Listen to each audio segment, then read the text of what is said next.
என்ன குடிக்கிறீங்க? மோர் குடிக்கிறேன். உடலுக்கு ரொம்ப நல்லது. டெய்லி பாட்டி மோர் கடைஞ்சி தருவாங்க. எங்களுக்கு மோர் கிடைக்குமா? உங்களுக்கு மோர் வேணும்னா சப்ஸ்கிரைப் பண்ணுங்க. மோர் குடிச்சா உடம்புல இருக்க சூடுலாம் பறந்து போகும். அம்மாக்கு அழகான கவிதை சொல்லுங்க. இன்பம் துன்பம் எது வந்த போதிலும் நம்மை அருகில் வைத்து அணைத்துக் கொள்பவள் நம் அம்மா. நம் முகம் பார்க்கும் முன்பே, நம் குறை கேட்கும் முன்பே, நம் குணம் அறியும் முன்பே நம்மை நேசிக்கும் ஒரு இதயம் அம்மா. பாப்பா ஏன் இவ்வளவு கவலையா இருக்கீங்க? அது ஒரு லவ் மேட்டர் அங்கிள். இப்போ நான் ஒரு பொண்ணு கிட்ட ஐ லவ் யூன்னு சொன்னா அவ என்ன சொன்னா? தெரியலையே, நீயே சொல்லு பாப்பா.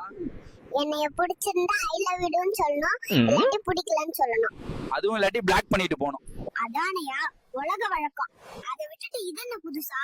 அவ புருஷன் கிட்ட எல்லாம் சொல்லிடுவேன்னு சொல்றான். எங்க லவ்வுக்கு நடுவுல அவன் யாரு? பட்டுக்குட்டி, எதுக்கு இப்படி ஓடி வரீங்க? அம்மா 4 நாட்டுக்கோழி முட்டை வாங்கிட்டு வர சொன்னாங்க. சரி, அதுக்கு எதுக்கு இப்படி ஓடுறீங்க?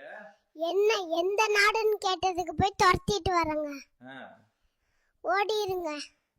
என்ன ஒரு புத்திசாலித்தனம். அடடே சீனி சக்கரையே, எதுக்கு இப்படி சோகமா உட்கார்ந்திருக்கீங்க? எங்க அம்மா தீபாவளிக்கு சாரி எடுக்க கடைக்கு போயிருக்காங்க. அச்சச்சோ, உங்களை விட்டுட்டு போயிட்டாங்கன்னு சோகமா இருக்கீங்களா? சச்சா, அந்த கடைக்காரன் நேரம் எங்க அம்மா கிட்ட மாட்டிக்கிட்டு என்ன பாடுபடுறோம்னு யோசிச்சாதான் கஷ்டமா இருக்குங்க. எங்க சித்தப்பா இருக்கானே, எனக்கு வாங்கிட்டு வர ரஸ்க் பூஸ்ட் ஆப்பிள் ஆரஞ்சு எல்லாத்தையும் திருடி திங்கறான். இத நான் யார்கிட்ட சொல்லி அழன்னு தெரியலையே குருநாதா. டேய் தகப்பா, ஒரே ஒரு குவார்ட்டருக்கும் கோழி பிரியாணிக்கும் ஆசைப்பட்டு என்ன நடு ரோட்ல விட்டுட்டு போயிட்டியே. இரு, எங்க அம்மா கிட்ட போட்டு கொடுத்து பூசை வாங்கி தரேன். குட்டி, உங்க ஃபேவரட் டாய் என்ன? டாய் வேணா, அம்மா முடிய புடிச்சு ஆடுறது தான் என் ஜாலி. டேய் மாமா, போன வாரம் என் ஃப்ரெண்டுக்கு ஒரு பிள்ளைய செட் பண்ணி தர. வெக்கம் இல்ல, நீ எனக்கு மட்டும்தான் மாமாவா இல்ல ஊருக்கே மாமாவா?